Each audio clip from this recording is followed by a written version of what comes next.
नमस्कार दोस्तों। फुलेरा एक बार फिर से लौट आया है और इस बार अपने पुराने सादगी भरे चेहरे के साथ नहीं, बल्कि थोड़ी कड़क आवाज और बहुत सारी राजनीति लेकर। अमेज़न प्राइम पर पंचायत का चौथा सीजन आ चुका है और इस बार कहानी वहां से शुरू होती है जहां पहला सीजन थमा था। प्रधान पद को लेकर भूषण और प्रधान जी के बीच की टक्कर अब सीधी लड़ाई में बदल चुकी है। गांव की वो गली जहां पहले विकास और सचिव जी चाय पीते पीते जीवन की बातें किया करते थे, अब वहां बैनर, प्रचार, दावपेच और रणनीतियों का शोर गूंज रहा है। प्रधान जी यानी रघुवीर यादव, जिनकी पत्नी मंजू देवी प्रधान है, उनका मुकाबला अब भूषण की पत्नी क्रांति देवी से है और ये कोई मामूली मुकाबला नहीं है। इसमें शामिल है एक माजी विधायक का समर्थन, एक समझदार लेकिन चालाक विरोधी और सत्ता की भूख जो रिश्तों को भी पीछे छोड़ देती है। दूसरी तरफ है अभिषेक त्रिपाठी, हमारे सचिव जी, जिनके चेहरे पर इस बार पहले से कहीं ज़्यादा सोच है। पुलिस केस की टेंशन है, भविष्य को लेकर डर है और ऊपर से MBA के रिजल्ट की चिंता अलग।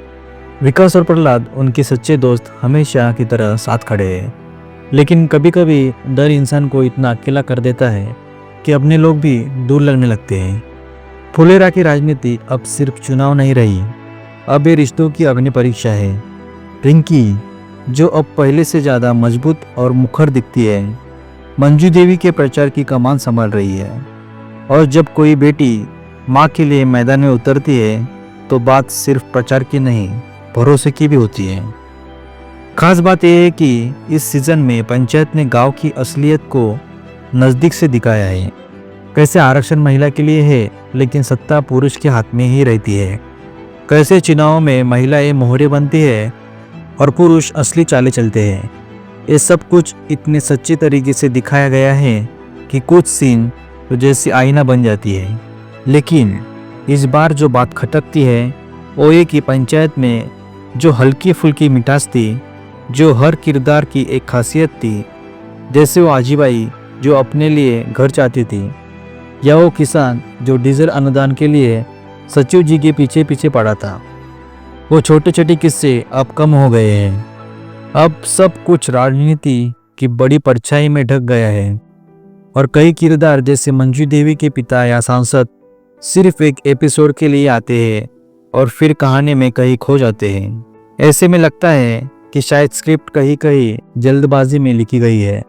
पर एक चीज़ जो पूरी मजबूती से कड़ी है वो है अभिनय।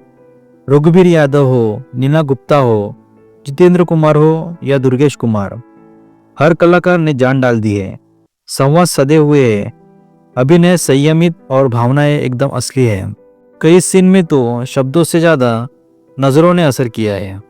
पंचायत की पहचान उसकी सादगी और मानवीय रिश्तों से बनी थी और ये सीजन भले ही राजनीति से घिरा हो, लेकिन इन पुराने रिश्तों की झलक अब भी देता है। अब सवाल ये है कि कौन प्रधान बनेगा। सवाल ये है कि इस पूरी लड़ाई में कौन कौन बदलेगा, कौन बचेगा और कौन खुद से हार जाएगा। सीजन खत्म होता है एक ऐसे मोड़ पर जहां नतीजा आता है पर समाधान नहीं। कहानी का दरवाजा खुला है और प्रेक्षक अब भी उस गांव की एक गली में खड़े हैं जहां सचिव जी अगले कदम पर सोच में डूबे हैं। रिंकी अब किसी फैसले के लिए तैयार लगती है और गांव की राजनीति अब भी वही घूम रही है, पगडंडियों के बीच, लाल मिट्टी पर छपे पुराने वादों के निशानों के साथ। तो अगर आप पंचायत के पहले 3 सीजन से जुड़े हुए हैं, अगर आप फुलेरा के लोगों से एक रिश्ता महसूस करते हैं, तो चौथा सीजन आपको देखना ही चाहिए।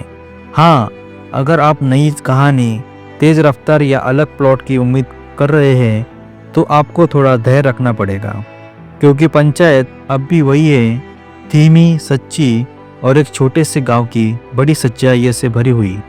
और शायद इसीलिए ये सीरीज़ हमारे दिल के सबसे कोमल कोने में अपनी जगह बन चुकी है।